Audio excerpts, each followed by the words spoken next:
Welcome on Undrafted Hockey Fan. I'm Brad. Today we have a very special guest and a returning guest, actually, Zack from the Hockey Time Rundown. How you doing, man? Hey, I'm doing good. How about you? Good. You ready to talk some wings? I am. Let's jump right into it, buddy. Let's go. So, I thankfully you didn't join me on the last game and everything. I was about to light into him on Thursday night. We were messaging on Thursday night, and I was like, "Dude, you want to jump on a pod? I'm about to light him up." And he's like, "No, I can't do it." I'm like, yeah, I probably should give myself like 24 hours. So here we are 36 hours later. And right before the Red Wings are about to play the Blue Jackets and everything. I'm calmer, but I'm still not that calm personally. I'm still a little fired up. And I'll kind of talk about it. Why Red Wings have done overall. I think they've done overall pretty well. I mean, they're clearly doing really well in standings right at this point right now. With 21 games played, they're 25 points. They're second in the Atlantic. And by points percentage, they're actually ahead of the Boston Bruins, who are in first right now with 26 points in 23 games. So, rationally, they're first in the Atlantic, which you're like, hey, dude, Brad, why would you lose your mind about the Red Wings? Like, what's your issue, right? And some of my biggest issues is when the Red Wings win, it feels like they barely win. I'm going back to November 2nd. We have the Sharks is in OT, right? Then you win against the Ducks. Ducks was good, 6-3. That was a good one, right? You beat the Rangers 2-1. You beat the Kraken 4-2, but one was an empty netter, right? So and when they lose, it feels like they lose bad. And so you lose 4-1 to the Rangers. You lose 5-0 to the Islanders recently, right? Like it just feels, and maybe Islanders. And last time you lost 7-2 to them. So it's like the Islanders were supposed to be bad. Matthew Schaefer, by the way, is he is the real deal. But it feels, again, emotionally, it feels like I'm going crazy, and there's good parts of this team, and it's just some of the frustration. So, Zach, there's not really a question here, but do you have any grievances, or am I going crazy having these feelings? No, I mean, you're exactly right. And to your point, when the Red Wings win, it's by barely. Sometimes they win, with more points than just one or two. There's definitely some games like the Anaheim Ducks game that you mentioned, or they're winning by just essentially one goal. Like you mentioned, the Seattle Kraken game, one was an empty netter, so it's by two. But then you look at the New York Rangers game, that's just by one.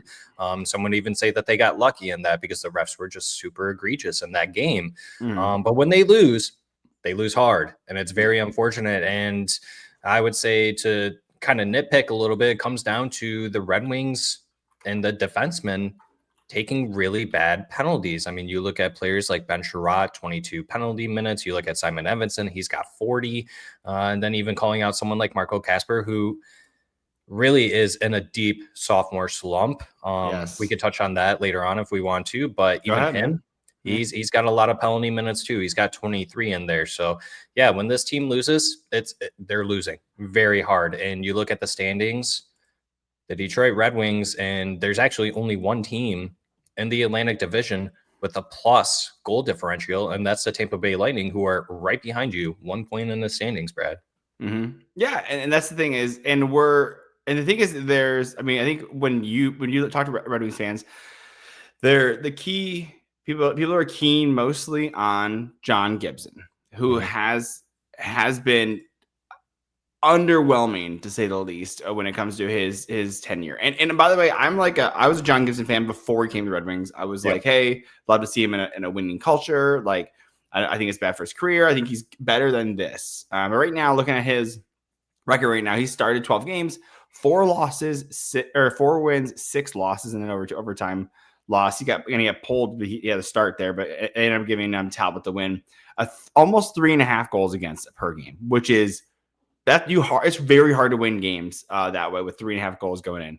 And you have an 8.7 save percentage. That's AHL. That is an AHL save percentage right there. And you look at his goal save above expected. He's letting 4 goals more than he should have saved. So my issue is I give a lot of grace when it comes to the goalies. Goalies is voodoo. Everyone talks about that. And you're like, okay, he's moving from Anaheim to Detroit. It's a huge change. Your kids change school, your wife, it's a whole different routine.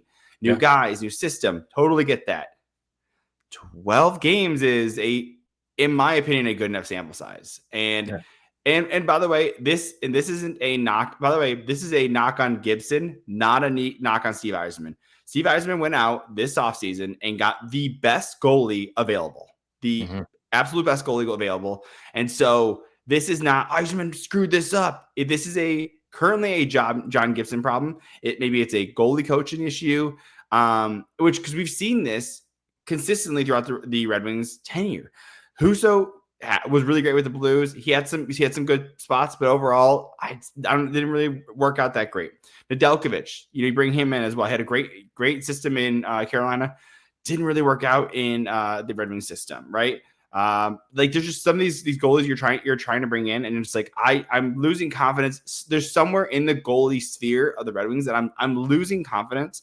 And I don't want to. I really want, because again, and I say that on the goalie side, and then I look at Talbot, who is he's not amazing, but he's doing better. He's got an average save percentage right at 8.97. It's a little below average, and he's got a 2.6 goals against. And he's got 3.8 goals saved above expected. So he's doing better than he's expected to do. Mind you, I don't know if the competition's is high, but like I'd have to go back and check those, but like, you're relying on like a 39-year-old goaltender, 38 going on 39 or 38 and a half. And he's a UFA after this year. You're like, okay, what needs to be done? Do we need to kick Johnson or Gibson into gear? Like, what do we need to do? Or is it, let me give you that before I spin off to the third part of the goalie part. Go ahead. So it's, kind of touching on the point of what you said, maybe not so much on Yzerman, because he is the one who executes on these trades.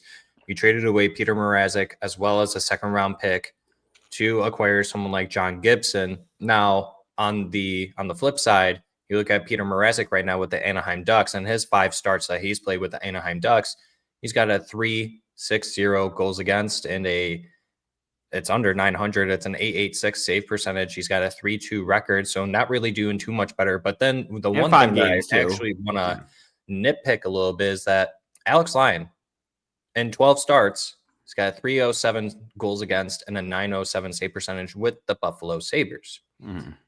So the choice is there. A lot of Red Wings fans will probably nitpick at that. I'm going to nitpick at that a little bit, where are picks really as important for the Detroit Red Wings now, considering if you look at our pipeline, what we've included this season? No, I don't think it's upsetting that we lost out on a second round pick to acquire someone who isn't currently doing what we all expected him to do, right? My expectation for John Gibson coming into the season, because I'll agree with you, I was a big John Gibson guy. I felt like that he was getting disserviced with an Anaheim Ducks team that was not able to figure it out until this season. Congrats to them. They're doing a fantastic job. But it's tough to ignore the fact that Pat Verbeek currently has won this trade for the Anaheim Ducks versus the Detroit Red Wings winning the trade. Although, on the flip side as well, you mentioned Cam Talbot, 38, 39 years old, more than likely won't be with the Detroit Red Wings next season, especially looking at players like Sebastian Costa and Postava that are down there with the Grand Rapids Griffins. Costa has looked really good. I know that a lot of fans are pounding the table, so to say, to call him up because he's looked phenomenal down there. Eventually, you do have to give him those looks. But with John Gibson, too, there was one point in time, and we got the information from Bench Rates over on Twitter. If you guys don't know them, go ahead and find them on Twitter. They do a lot of analytical stuff within the NHL, Detroit Red Wings, all those teams. Basically, what we gathered from that is that this team, for whatever reason, they block less shots when John Gibson is in net versus Cam Talbot. I don't know if that's John Gibson telling players to move, be in a specific spot so that he could see the puck a little bit better. Talking about the game, the most recent game where they lost to the New York Islanders, I believe it was 3 of the 5 goals were deflected in. Obviously, there's only so much a goalie can do about that. But then you look at, I believe it was like the 4th goal, maybe it was the 3rd goal, so correct me if I'm wrong, but you can't save a backhander that's right there that you could have saved with your glove side. And Carlo coined this. I know he probably wants to save it. I'm going to steal it from him real quick, but glove side Johnny, it's not looking too good right now. And even his 5-hole, it's gaping. It's big. It's huge. So he's got to, moving forward, to me personally, Cam Talbot should be the starter. The one thing that you need to be cautious with is that you don't want John Gibson to get into his head too much. I think it's more than okay if you let him sit, get the practices in. I don't think there's an opportunity to send him down to the Grand Rapids Griffins. I actually believe that a team would probably pick him up, to be honest with you.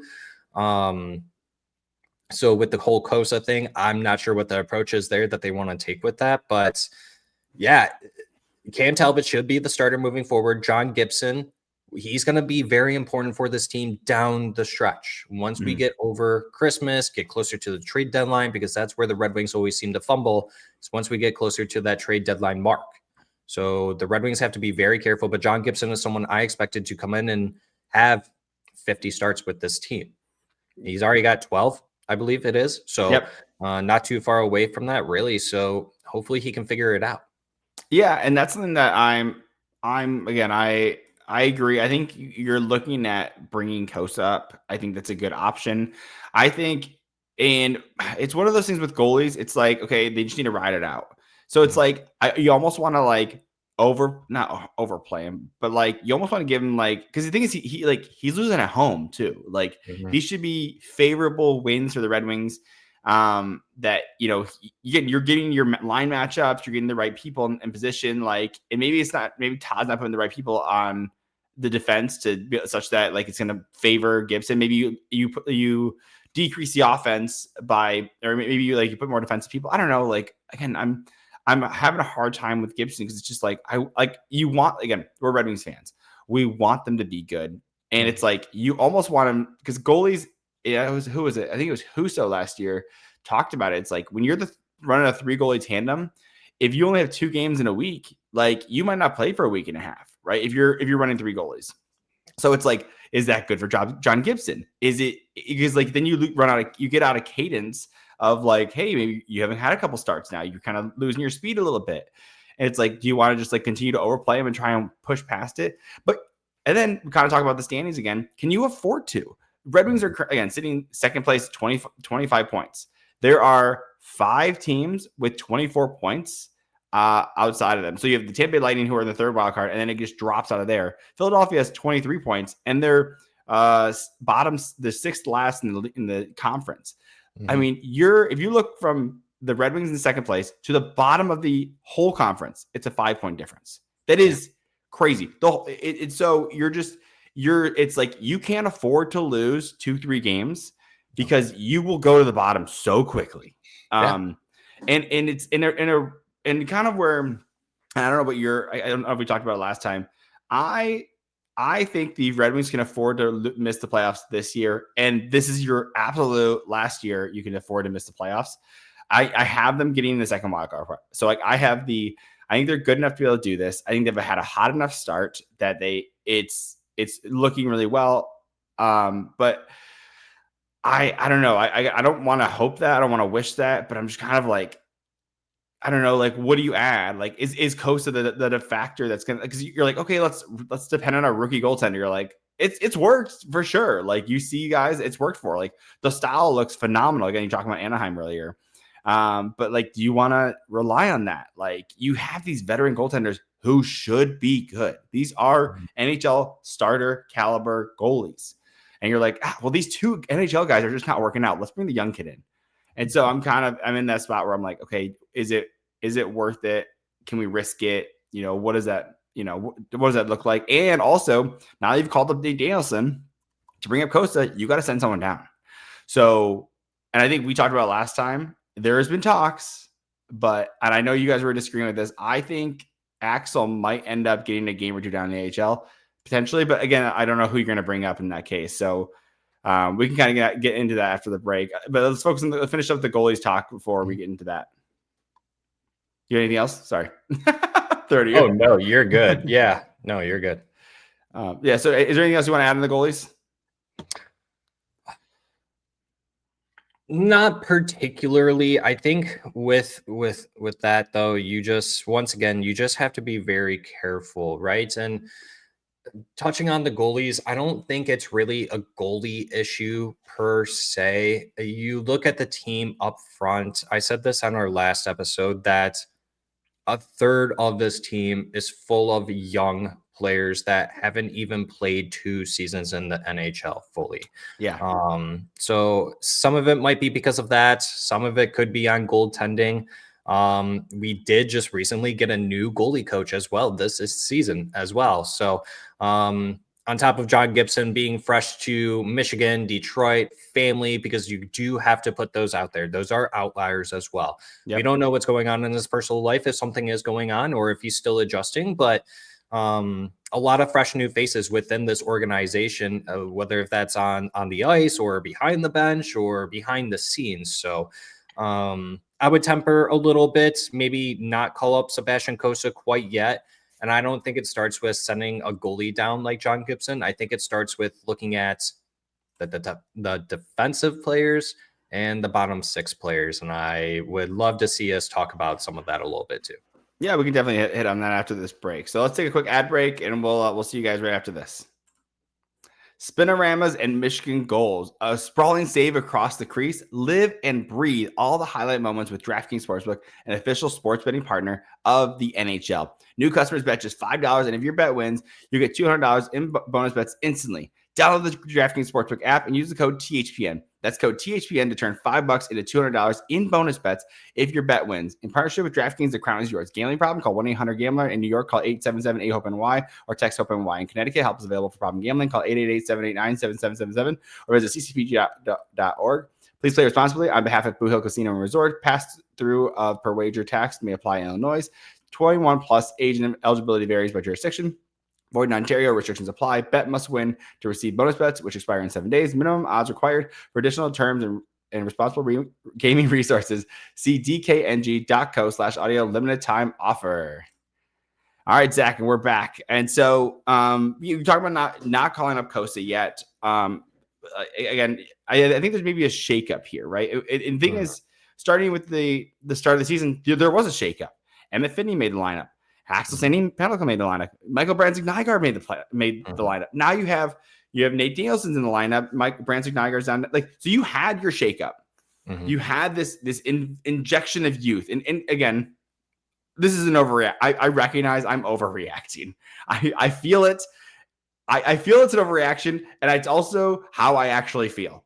So it's a weird balance of hey, I'm self-aware enough that I know I'm going crazy here, and I'm throwing all these things out because I feel like I'm swimming upstream because it's we're on the edge of the cliff of like we just talked about. We lose 3 games in a row, we're out of the playoffs. In playoff standings, I'd say. Sorry, not out of playoffs. Yeah, we're out of the playoff standings. So that's where I'm kind of losing my mind. So you're kind of talking about some of the things you were mentioning something before the break. Why don't you go into it about what you were talking about, what you wanted to bring up? Yeah, you look at the bottom 6, they're just not exactly doing exactly what they're supposed to do, whether if that's the goal production. You don't really expect your bottom 6 to really put up too much goal production, right? But on the other hand, you expect them to at least play somewhat defensively, play a heavy hitting type of game within the NHL, and they're not exactly doing that. And people are really eager to nitpick on someone like Michael Rasmussen, who at one point, what was that, 2 or 3 years removed, we said that he was the reason why we missed the playoffs that one season. Yeah. And we've seen him with the A time and time, here and there. Now that it's fully on Lucas Raymond and Moritz Seider, those are the correct choices nonetheless. Yep.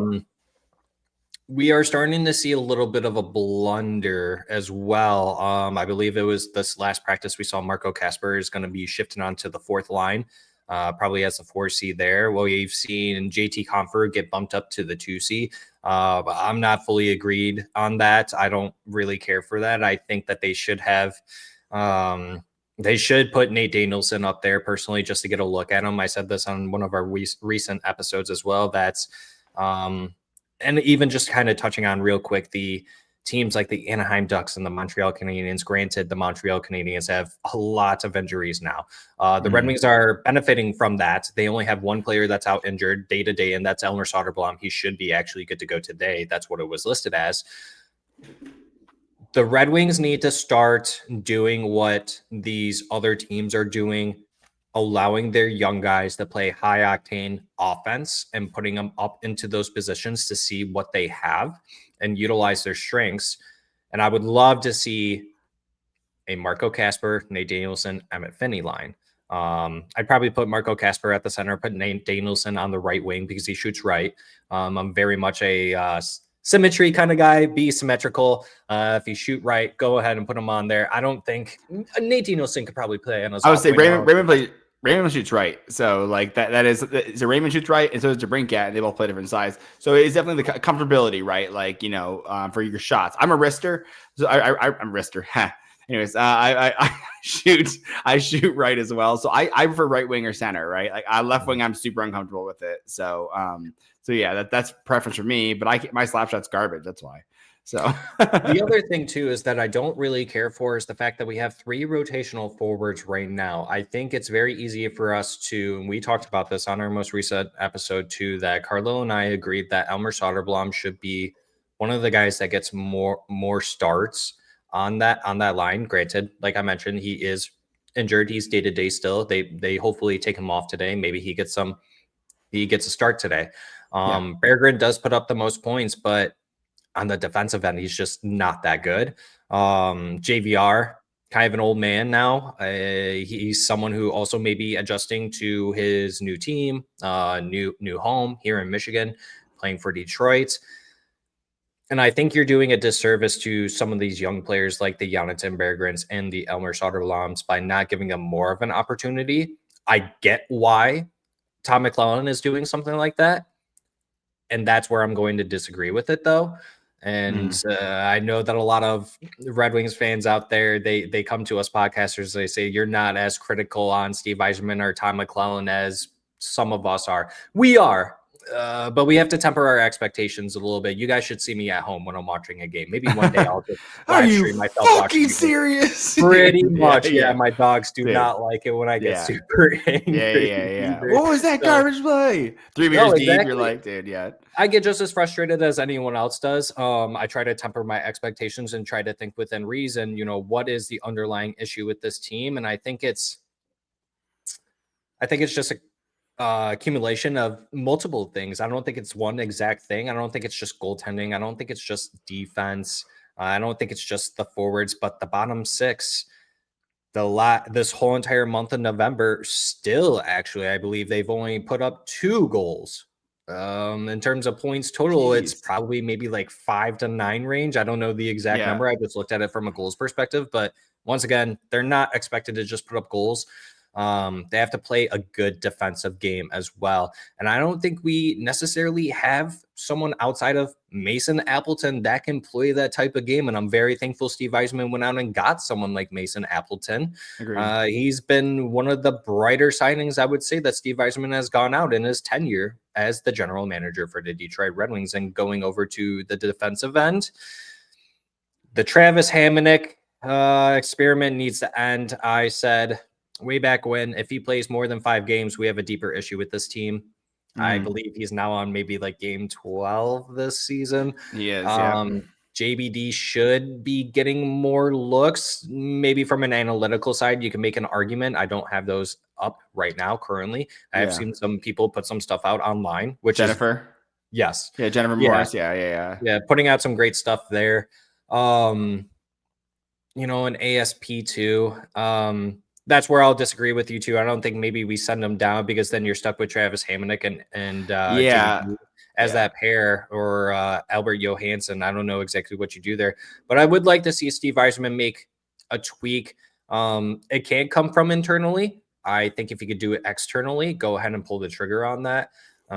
Even a future round pick, maybe in 2028. Or something like that. If there's a team out there, and we're looking at some of our prospects too, where if you want to make a bigger swing, we have some really good prospects. Max Plant just actually had a hat trick last night, natural hat trick. That kid's insane. I'm not saying that we need to go out and trade him. 1.7 points per game in college. Insane. That's like Celebrini numbers, which is crazy. Yeah. Like it's so nuts. And this guy was a 2nd round pick in 2024, dude. He's absolutely lighting it up, and it's huge. And that's that again, kind of going back again. So again, my issue is I would love to be able to send Axel down. The problem is you can't replace him, right? I think that he's, by the way, and I've been like actively trying to tweet more when Axel has a good defensive play. I'm like trying to I'm actively looking for things. That's one of the things we all know he's an offensive dynamo. He is shorter, right, than most of them. He's only 6 foot. He's only 185 pounds. And so it's not a bad thing, right? But it's the utilization, right? And this guy would be a much better third pair defenseman. But then who do you have? You have a Hamonic or a JBD, who JBD might be able to step it up, but you're like, does it make sense? And again, I agree with you. The young kids got to play. And that's kind of where I kind of fall back. I have these pyramid thoughts, right? It's there's the surface level, you get angry, and you kind of, as you go up the pyramid, to me, it's the high level thing is that you're okay. If the Red Wings, again, going back, if the Red Wings miss because you play the young kids so much, that's okay. Yeah, this gives Eisenman an excuse, gives Tom McClellan an excuse. They're not gonna be calling for his head. If you play all these young kids, they're they're young. It's okay. You have this, but if you're gonna be playing a Hamonic so much, right? If you're gonna be overutilizing a Sherratt, if you're gonna be utilizing a Comfort, if Nate Nielsen plays 2C the rest of the year, everyone's feels a lot better about missing the playoffs. But again, I agree. I think I would love to see Berggren on the first line, because if you have two people who are defensive in Dylan Larkin and Lucas Raymond, you can kind of afford it. A Soderblom, get these guys reps, and if they either thrive or they don't, find out what you got. You sign Berggren for one more year. Either he thrives and then you trade him because he looks good, or you find out, I want to keep him. Soderblom, you have him for this year and next year. Put him up at the top line. You're like, this is good. He'll stick at a second line. Just start to find what you have, and it just feels like they're trying the wrong things. Like you said, they're relying on these vets like Comfer. It's just by the way, Comfer has looked better as a bottom six guy because he's got a little more. It feels like he has more hustle this year. He's not executing right, but it feels like he has more hustle, and I like that. He has that. Mason Appleton's doing that really well. JT Comfer's doing that really well. Rasmussen's not hustling enough. And it's not again. And by the way, I hope, and I have no problem talking crap about a Red Wing, because I hope to hear it, because I love the Red Wings as much as they do. If not more. I want them to be good. If I was skilled enough to be on that ice, I always say, I'm a fourth line energy guy. I am dog shit when it comes to talent, but I am a high energy personality hire when it comes to a hockey team. You put me out there, I'm gonna go all gas, no brakes, and that's what I want of these guys. I want a Dan Cleary, Boyd Devereaux, these guys just go after it. Maybe it'll produce, but if you're not gonna you have to bring value to this team. I agree with the Hammock too. My little pushback is, at least he gets in people's faces. At least he's trying to start some stuff. Now I think there was that fight they had in the third period a couple of games. It was against Seattle or something like that. I forget which game. It was one of the games in the last 3 or 4. Mm-hmm. And he got in the fight in the third period when he should have gotten it in the second period. You know what I mean? If you're gonna get in a fight, do it to fire when you have enough time to fire your guys up. If he gets kicked out of the game, damn, we lost Hamonic. But it's your third pair guy, right? It's okay. I don't need Casper getting kicked out of games, but again, I love that from him. I love that he did that. Any reason to fight Tony DeAngelo, let's be honest. But sit down, Tony. Yeah, right. I love to see that energy again. If you're not going to be good, be fun. And again, not that they're not good, but yeah, go ahead. No, I agree with you. No, if you're going to lose and you're going to stink that badly, at least be like how the Boston Bruins used to be, where they'd beat the shit out of you, or even the Florida Panthers, get under your skin type of game. I just kind of firmly believe, just kind of speaking on the New York Islanders game, New York Islanders honestly just might be the Detroit Red Wings kryptonite this season. Last season, that was kind of the Columbus Blue Jackets. We lost to them to probably all the games that we played. I think it was 2 times, but one of them was the stadium game, which was it was a ass whooping. So yes. So on top of that, I agree with you, where I think it's to the point where the vets should be on the bottom 6, because they should know how to play this game. And by that, I mean, they should be able to take advantage of the opposing team that we were up against. I do believe that if you were to put Michael Rasmussen, I'm just spitballing here, I'm not saying that they actually have to do this, But for your fourth line, let's say that they made it Michael Rasmussen, Andrew Kopp, and then JT Compher on the right. That's probably the best fourth line in the entire National Hockey League. Yeah. It's so weird because we can sit here and say the Red Wings are a pretty decent team. Do they have depth? Yes and no. It's that weird gray area, right? Where it's like we have depth, but it's not the greatest depth in terms of the higher you go up on the line scale compared to other teams. No. But if you drop some players down, absolutely. I think we probably have one of the I should temper this when I say this. Maybe not best. One of the better bottom six lines in the league, but obviously that goes against everything I just said because they're not playing up to their standards that they need to. And I do want to tell folks at home that it's not on the coaching. You can only put so much blame on coaching. Tom McClellan, I'm sure every single intermission, he is tearing into them. I hope he is. He probably is.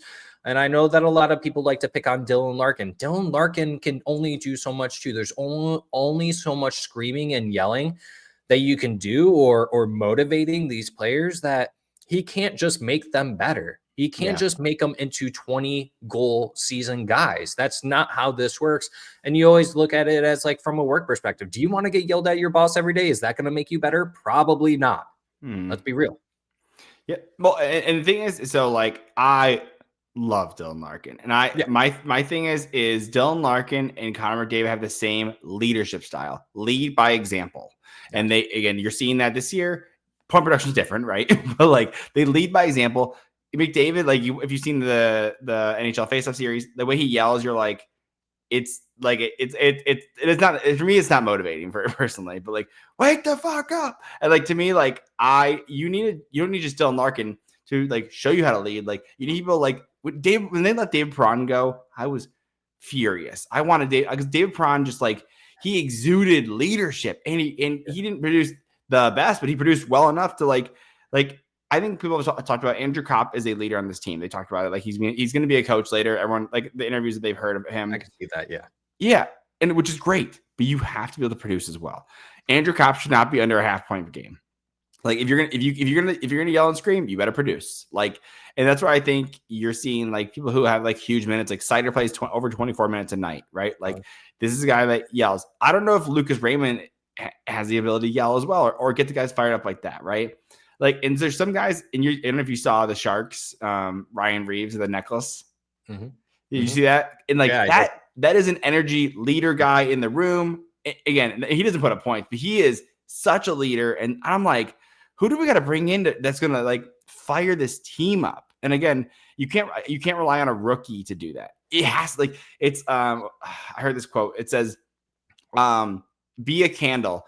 If you are lit, you can light other candles." Like, you know, it's like you can only pass on what you have. You can't give something you're not. And so, like, if you're hoping that Nate Danielson comes in, a rookie, like to try and be like, hey, you 30-year-old adults, do your job. Like, it's not going to happen, right? Like, I just want to, I want to shake up. I want to do a trade or something like that. Be like, guys, no one's job is safe. And that's what happened with Eric Gustafsson and Justin Hall. No one's job is safe. And I think that that's kind of the direction, you know, I said this, and I kind of do believe this.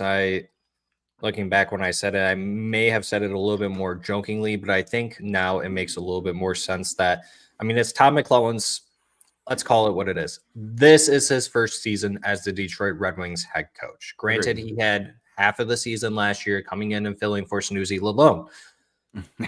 He really didn't get to implement what he wanted. So for the team, they're still technically learning. They're getting their groove into things, and it's showcasing. They're at least first in their division, which is fantastic. Now, if we were 7th or 8th, maybe we would be having a little bit of a different conversation. However, I actually do believe that before the season started, maybe even before training camp, or maybe it was after training camp, that Steve Yzerman and Tom McClellan had a long talk saying, we're going to try and implement as many rookies as we can because we need to start getting looks for them. We know that Tom McClellan does well with other young players when he was coaching for some of the other teams before coming over to the Detroit Red Wings, like the Edmonton Oilers, the LA Kings, for an example. I firmly believe that Steve Yzerman and Tom McClellan had talks about if shit does hit the fan, so to say. That would be the direction that this team goes into, where you become San Jose, you become Anaheim, and you become Montreal. They Yep. don't have that many vets on their team. And so you're kind of riding the waves of rookies trying to figure it out. And I'm with you, Brad, where even if we missed the playoffs and we had this team majority of rookies, I don't think very many people would be that upset. You're obviously going to get some. Yeah. It just happens that way. But understanding that the NHL is a very, very tough league. There's a reason why you don't see too many players making their respective teams once they get drafted at 18, 19 years old. They don't make the teams right away. We don't sometimes see them. Look at Sebastian Cossa. He's already 23 years old. We've only seen him once. And that was just based on dumb luck because I can't remember what goalie it was that was in there. He got injured. He had to come in. Yeah. So it's one of those weird things where, once again, fans have to temper the expectations. Right now, we are in a good spot.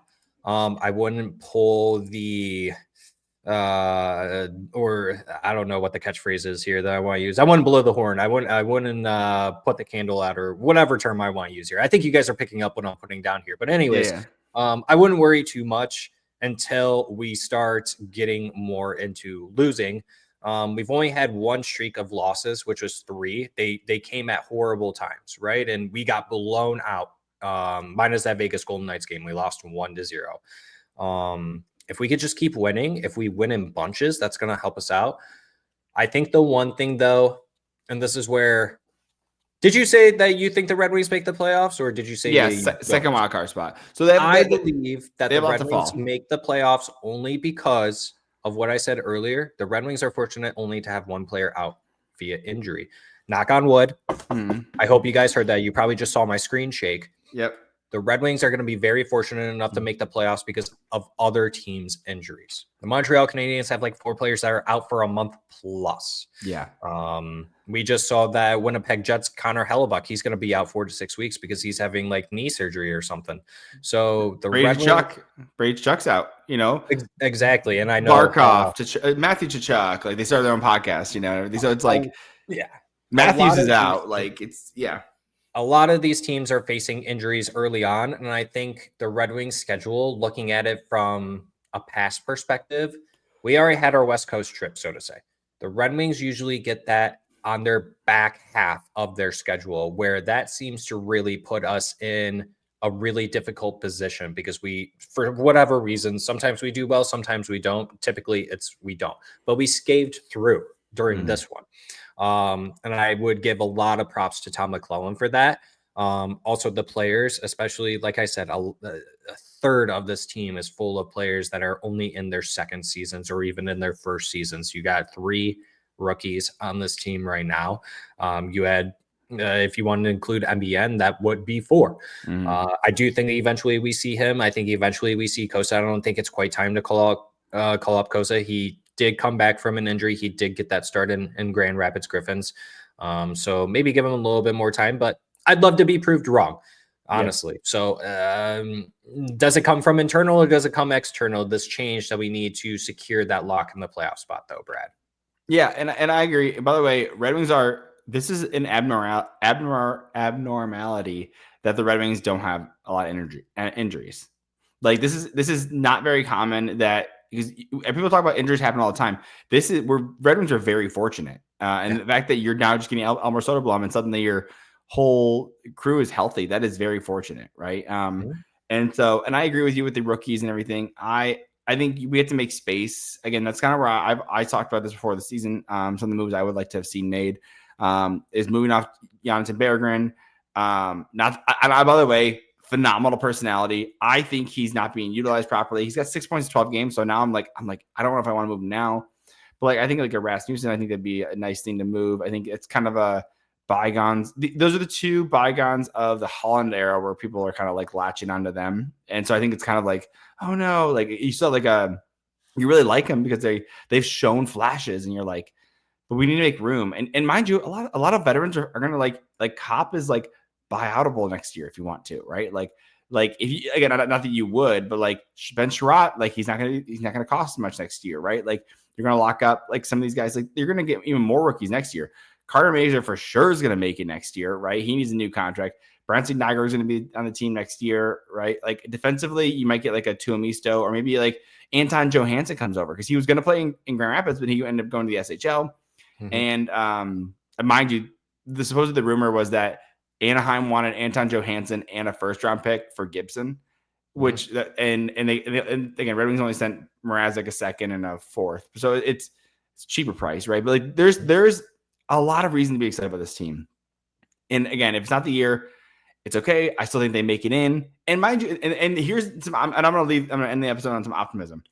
If the Red Wings finished 500 the rest of the time, they won only half their games, Red Wings would finish with 97 points.